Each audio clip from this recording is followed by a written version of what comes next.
Welcome to Toby's Arts Performed podcast. On this platform, Toby will engage with various artists and consumers of art about their passions and interests. My name is Mehrdad Seyf, and I'm an interdisciplinary artist and the artistic director of 30 Bird. My name is Mehrdad Seyf. My name is Richard Dedomenici. And I'm an interdisciplinary artist. And so am I. Hello everyone, and welcome to the 14th episode.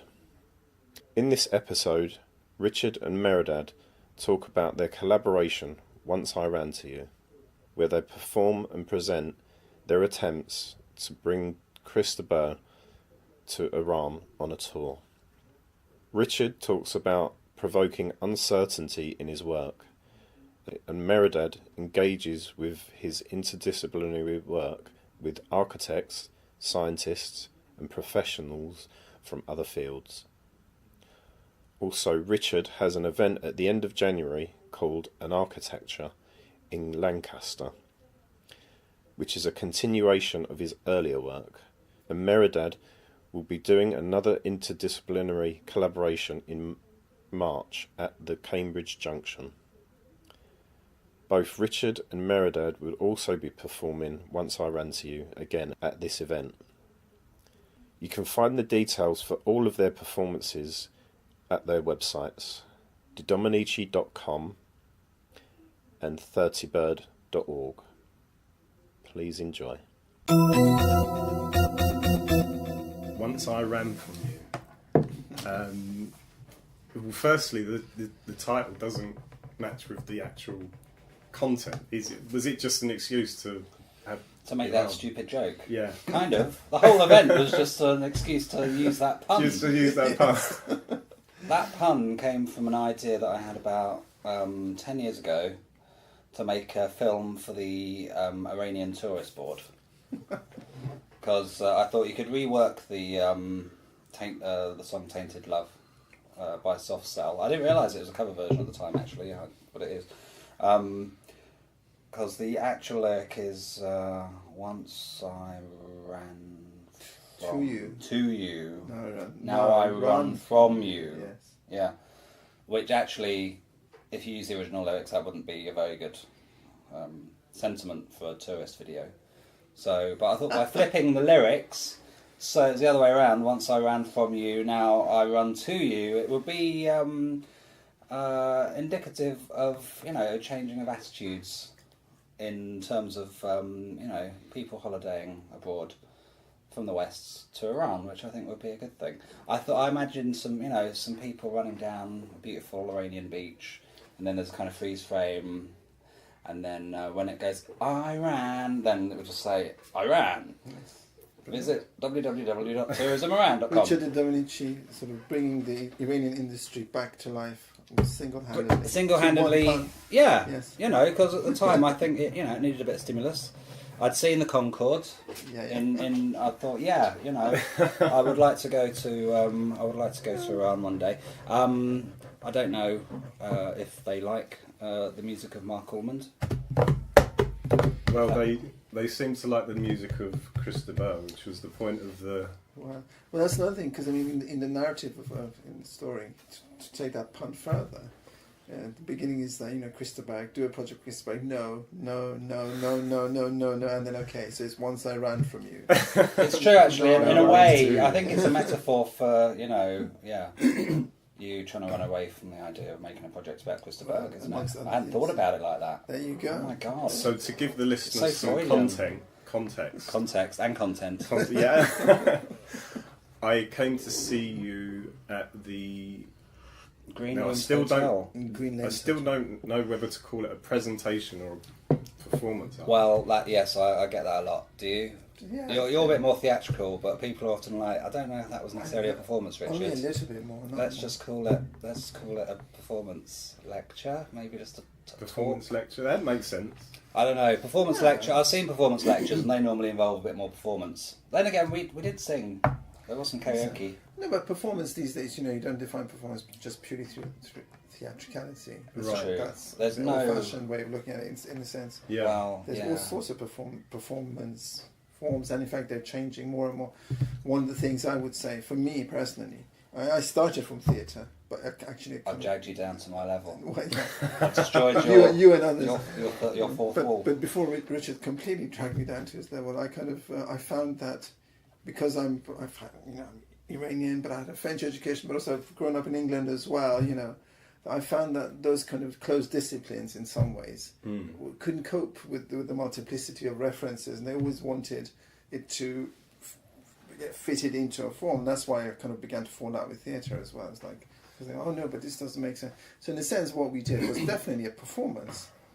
Definitely, but but not in the kind of conventional sense of the word. So that leads me quite smoothly onto your kind of background and also your 30 Bird, your organisation.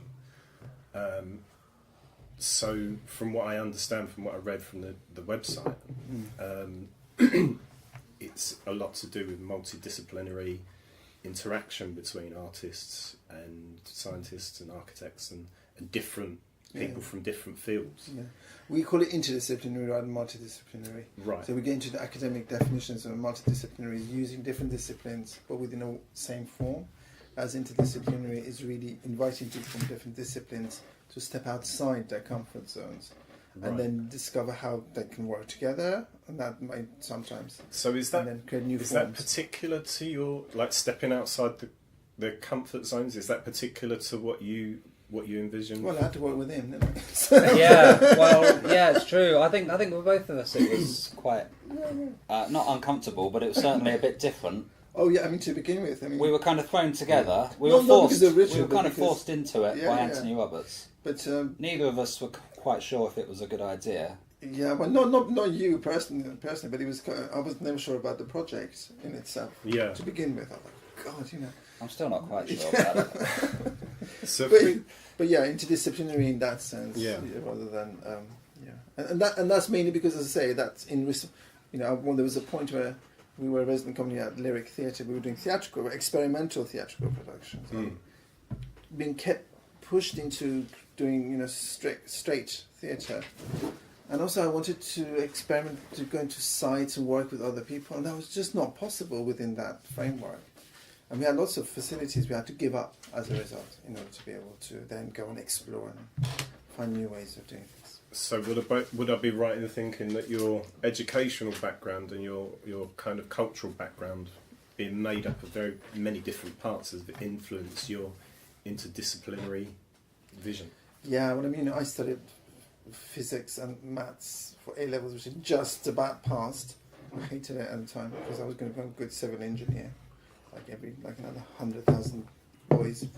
And then I studied literature, French and English, and literature and philosophy, then psychoanalysis, and then and various different cultural influences. So naturally, okay, there's all this mess. Psychoanalysis is like a combination of literature and engineering, isn't it? It's and kind of between the two. Yeah, it's like that's a nice meeting of the two things. Yeah. Well, engineering of the mind. Well, kind of, as we spoke before, I'm doing an essay on cultural studies and capitalism, and as I said to you, the theorist that I'm looking at, Felix Guattari, he argues against the psychoanalytical view of the world, that it's very scientific and very kind of reductive, whereas within the art world it's kind of more reaching out to different areas. So can I ask about who was I forget his name, that got you to... Anthony Roberts. Anthony Roberts. So he was the one that suggested... Yeah, he's a kind of... I think he thinks of himself as a kind of impresario. He's one of my earliest collaborators. I met him at the National Review of Live Art in Glasgow. I'd heard about him. I was like, have you seen that guy skulking around? He's Anthony from Cultural Arts Centre. He didn't speak. I was selling some books about a performance I was doing in Glasgow, and he came up and he just gave me £5, and I gave him some books, and that was it. We didn't exchange any words.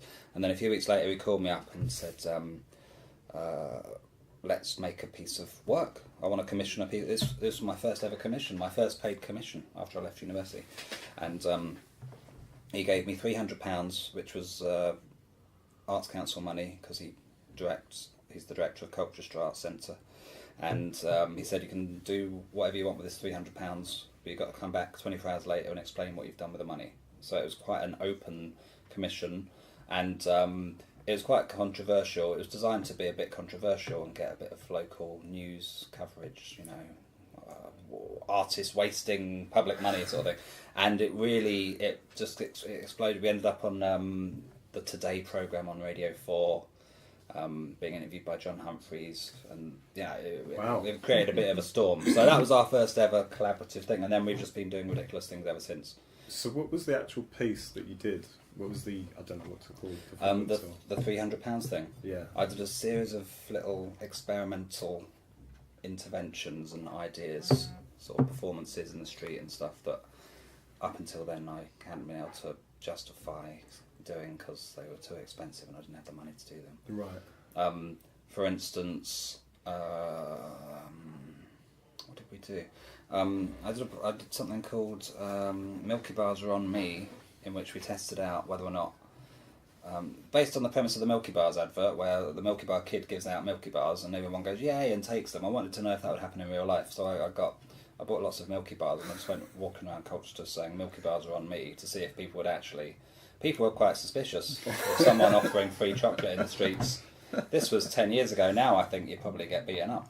I also did a performance called Reverse Begging, which has turned out to be quite a successful project that I've done over and over again. It's one of my staple performances where it's very simple. I sit in the street up against a wall on the pavement with my hand out, and as people walk by I've got a coin in my hand and I say, would you like some spare change? And people think I'm asking them for spare change because of the general context of what's happening, but then they get a couple of steps further away and they realise that I'm actually offering them change, and in an ideal scenario they kind of get stuck in a kind of logic loop and they don't know what to do and they freeze, and that's really what I strive for in my work, is to cause the kind of uncertainty that leads to possibility. So that was the first time I ever tested that out in Colchester. So it was a great testing ground for some ideas which continue to this day, really. So I was very pleased that he was willing to take such a risk, and then we've just collaborated ever since. Yeah. But I think this is the first time that he's kind of got two people together and just gone, come on, do this. He's getting a bit megalomaniacal, I think. He is a bit. But he was also, the project Plastic was my first project. I really broke out of theatre, and it involved all sorts of installations, working with architects, contemporary dance, and so that was the first one that Anthony got involved with, and we found a wonderful space in Edinburgh. Yeah. What year was that? 2008. And so that did really well, and that's how we got to know each other. And I just moved to Cambridge then as well. So So yes. So I noticed on the videos on your website, Richard, and you just mentioned it there, the idea of uncertainty. So that's always been part of your work? Not overtly, but it's certainly, I noticed it after a while as a kind of dominant theme. So I don't I don't think, oh, what can I do that's uncertain? But often that seems to be a kind of pervasive, ongoing theme in my work. And it's all about trying to do it really simply. Buckminster Fuller had this idea of this metaphor that he used of the trim tab, which is a little bit at the back of a boat which moves, and because it's in such a perfect position, only a tiny little bit of movement can have a massive effect on the direction of the ship. So it's about trying to cause the most amount of impact with the least amount of... Buckminster Fuller. He was a kind of experimental engineer from America who invented the geodesic dome, amongst other things. He was kind of architect, engineer, futurist. So it's a kind of metaphor for doing, having the most change, causing the most change with the least amount of effort. So that's always what I try and do, mainly because I'm a solo artist, so it's more efficient. But so a good example is my fake Olympic torch performance. I don't know if you've seen that. Yeah.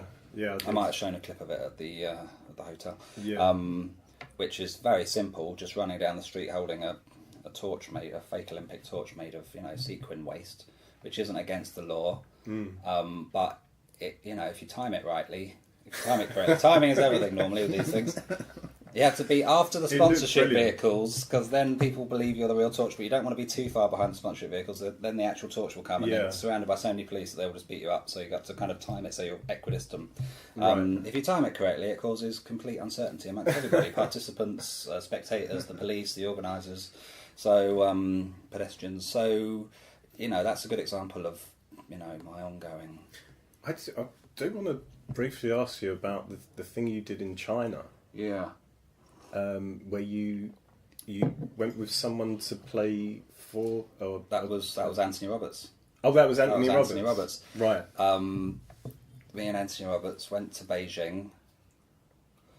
There was some the British Council. There was a live art festival in Beijing called the Dadao Festival of Live Art, and me and another artist from the UK got selected by the British Council to take our work over there.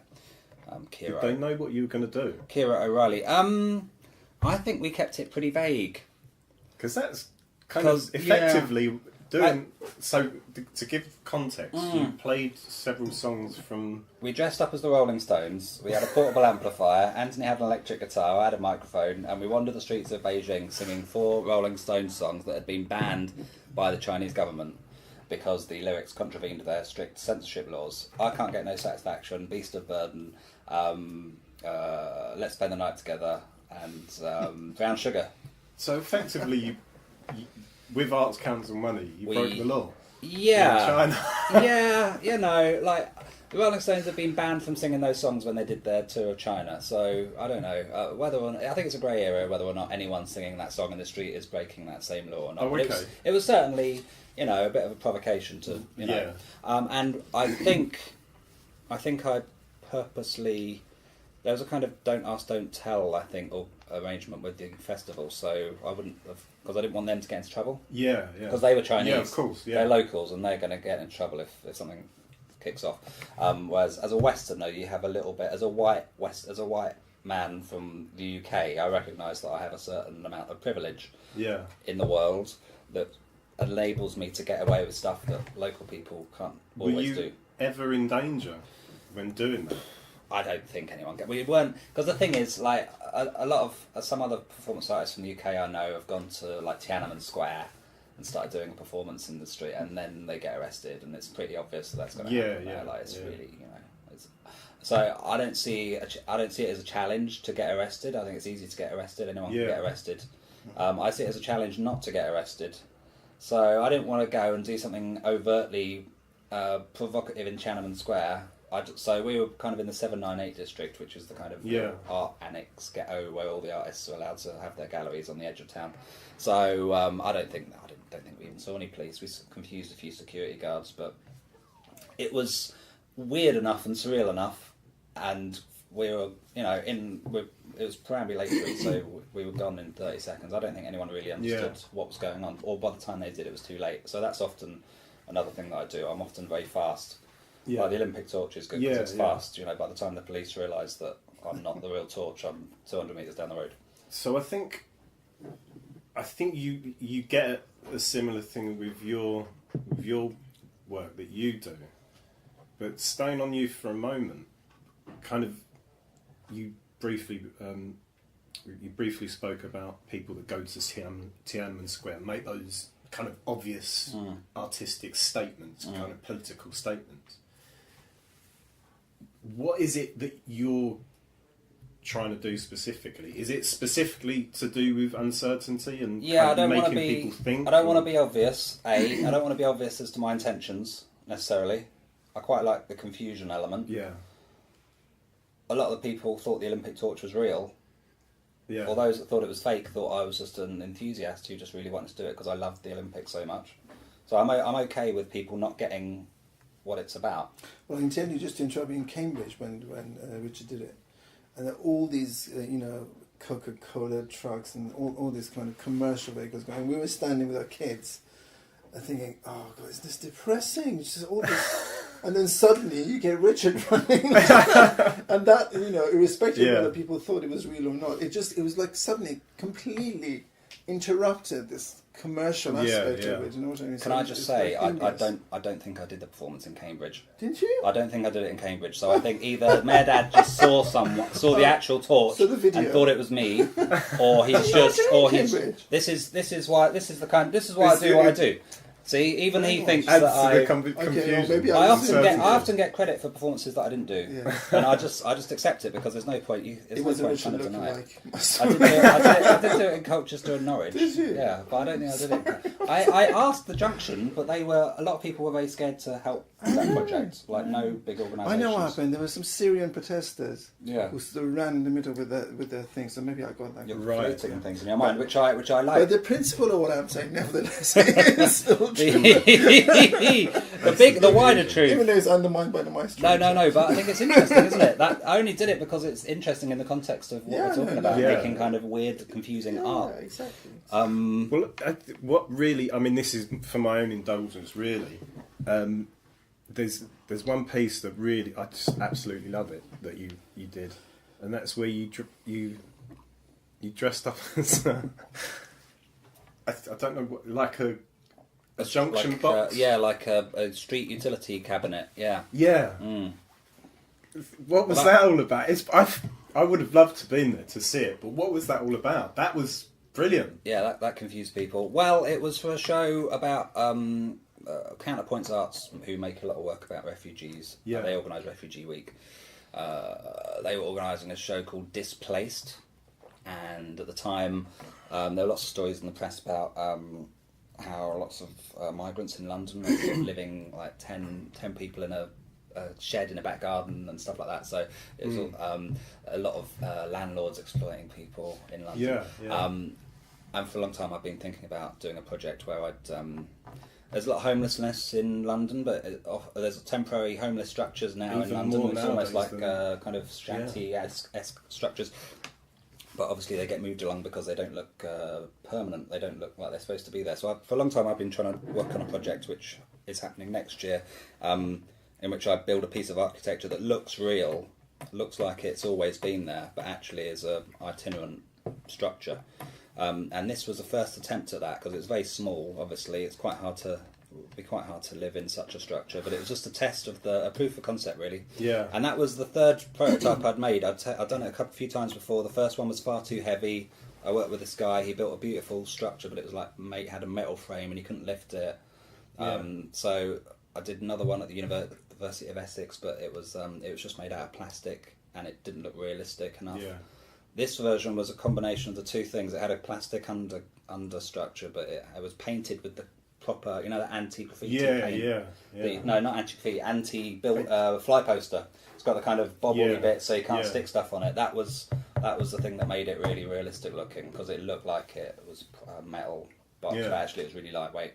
So it was about that. It was about it was a kind of satirical attempt to propose an alternative method of living cheaply in cities. Yeah. But the next version I do, which will be the size of a small house, won't be satirical. That will be serious. Oh, okay. That will be happening next year. It's called Anarchitecture. I'm calling the project. And I've found an architect that I'm working with, and it's being funded by a secretive organisation from Manchester called the Radical Independent Arts Fund, who fund art that wouldn't be funded by any other means. Okay. So hopefully, next year. Do they have a website? Yeah. Radical Independent Art Fund. If you Google that, you'll find it. So that was the first time I'd taken the street cabinet out onto the streets, and it was like the exhibition was in Shoreditch, so it was in the kind of trendy Hoxton area. You look quite familiar, So that it's full of, What I loved about that is that loads of people were following it, but there were a few people dotted about that kind of almost didn't. You didn't even pay any attention to it whatsoever. Yeah, which I'm fine with. Like I don't. I loved it because I would be running after it, going, "Look, there's a box." Yeah.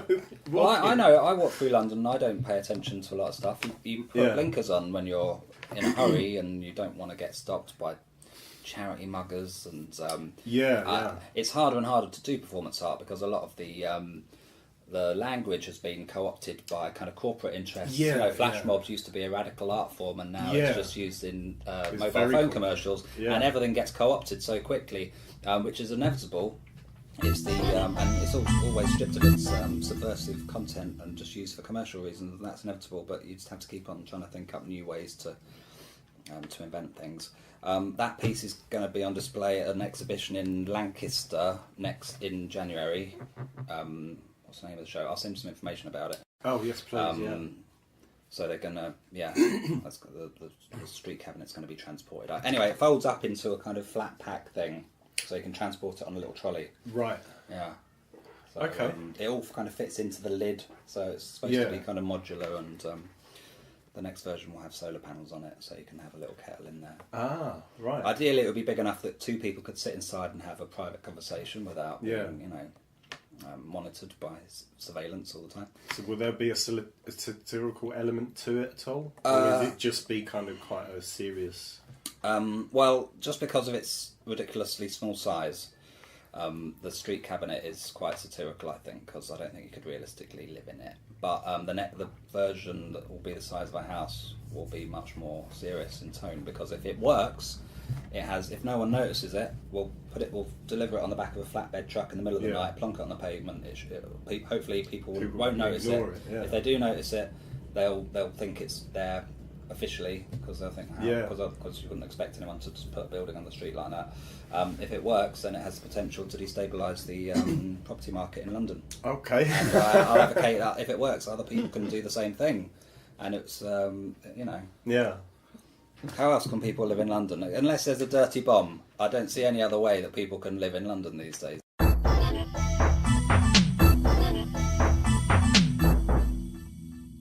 was so much fun listening to Richard and Mehrdad talking about their respective art and what inspires them.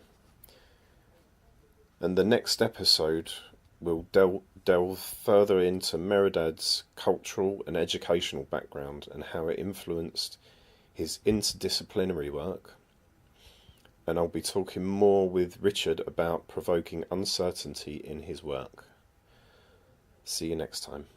Welcome to Toby's Art Performed podcast.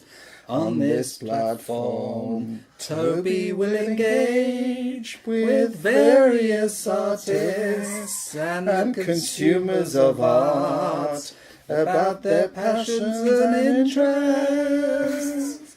My name is Mehrdad. My name is Richard and Dedomenici. And I am an interdisciplinary artist. And so am I.